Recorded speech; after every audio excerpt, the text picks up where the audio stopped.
Iga natukese aja tagant kuulen ma mõnda lugu ja ütlen ei ole võimalik, ei ole võimalik. 26-aastane terapeut on väidetavalt arreteeritud selle eest, et ta vägistas oma 14-aastase kliendi nõustamise asemel. See on see tüdruk, kellest me räägime. See on see terapeut, kes otsustas, et selle asemel, et tegelikult hoolitseda 14-aastase eest, kelle aitamiseks ta oli määratud, otsustas ta teda kasutada seksleluna. Ja sõbrad, mul on selle looga tõsine probleem. 26-aastane California käitumistervise spetsialist seisab silmitsi mitme kriminaalsüüdistusega pärast seda, kui prokurörid väidavad, et ta ületas kõik professionaalsed piirid teismelise kliendiga, keda ta pidi aitama. Uurijate sõnul algas väidetel käitumine siis, kui poiss oli 14-aastane ja elas alaealiste kinnipidamisasutuses, kus ta töötas, ning jätkus pärast poisi vabastamist selle aasta alguses. Näidetavalt arreteeriti ta pärast seda, kui juhendaja teatas oma kahtlustest, mis viis politsei uurimiseni. Need lood ajavad mind haigeks. Haigeks. Otsused selle kohta, milline oli tema vaimne seisund ja me usaldasime teda. Usaldus, ütleb see ema Murti. Tema poeg oli vahi all John A. Davise noortevanglas Martinezis, kui Contra Costa maakond määras talle ajutise tervishoiutöötaja nõustajaks. Poeg oli vaid 14-aastane. Nõustaja oli 24.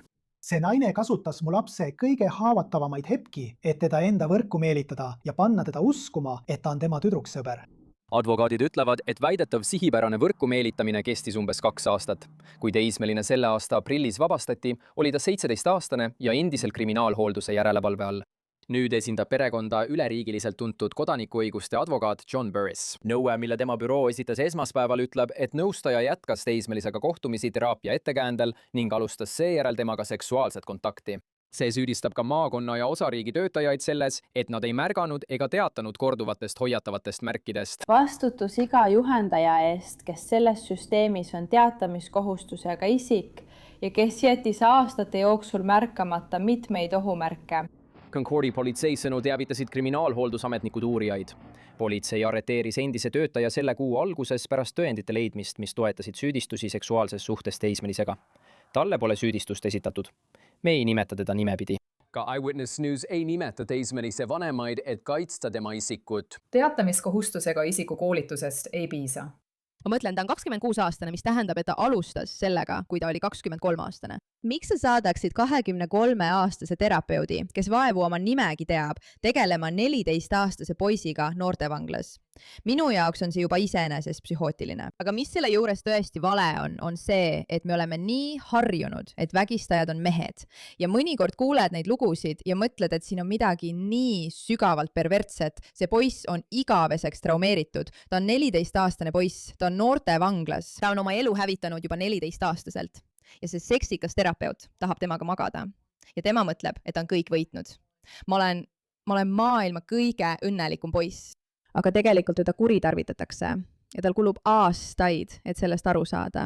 Ja nüüd on kogu tema elu sassis. Tema võime luua normaalseid suhteid, tema võime näha naisi tervislikul viisil, kõik see on kadunud, sest üks naine ei suutnud end kokku võtta ja otsida endale vanusele ja ametile sobivamat inimest.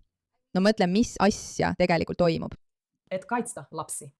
Üleriigiline mittetulundusühing Darkness to Light ütleb, et asutused vajavad spetsiaalset koolitust, mis keskendub seksuaalse väärkohtlemise ennetamisele enne selle toimumist. Ma ei arva, et ennetust on vaja. Ma arvan, et inimesed peaksid suutma mitte väärkohelda 14-aastaseid poisse noortevanglas. Sest kogu asi on selles, et paljud neist toimepanijatest lähevad tööle ametitesse, kus nad ei ole mitte ainult lastega, vaid just haavatavate lastega.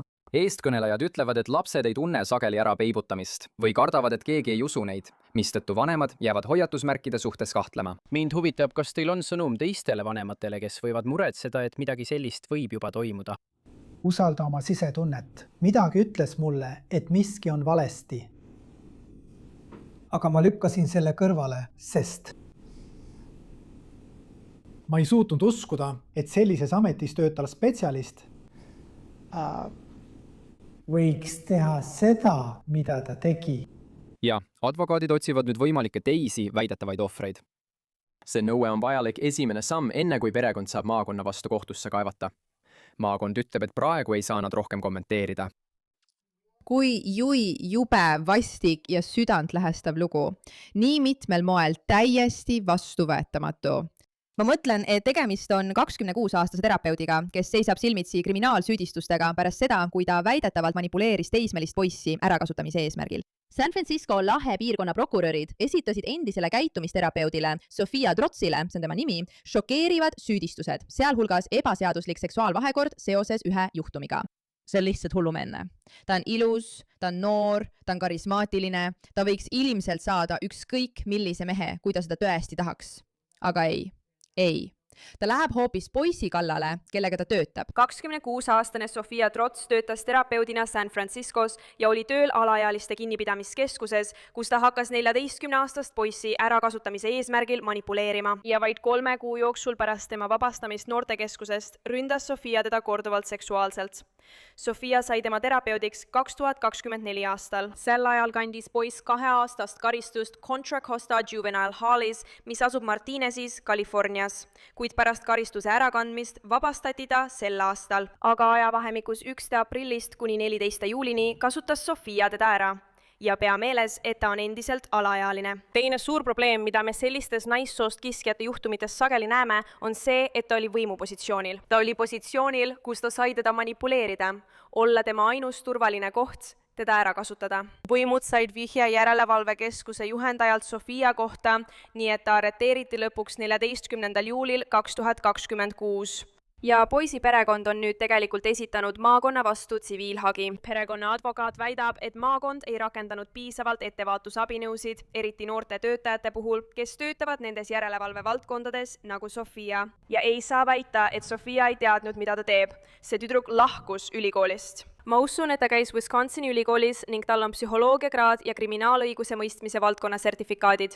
Sofia on kautsjoni vastu vabastatud. Siiski seisab ta silmitsi süüdistustega võõrkehaga toime pandud sugulises läbitungimises, kahjuliku materjali saatmises alaealisele, oraalseksis alla 18-aastase isikuga ning laste seksuaalse väärkohtlemise materjali omamises. 26. Nii see ongi, sõbrad. Maailm on tume koht. Isegi kui oled ilus ja punane, on maailm ikka tume koht. Aitäh, et sellele tähelepanu pöörasite. Vabandust, maailm ei ole tume koht. See on hea koht, aga selles on halbu inimesi. Olgu, nüüd tõesti, aitäh, et sellele tähelepanu pöörasite.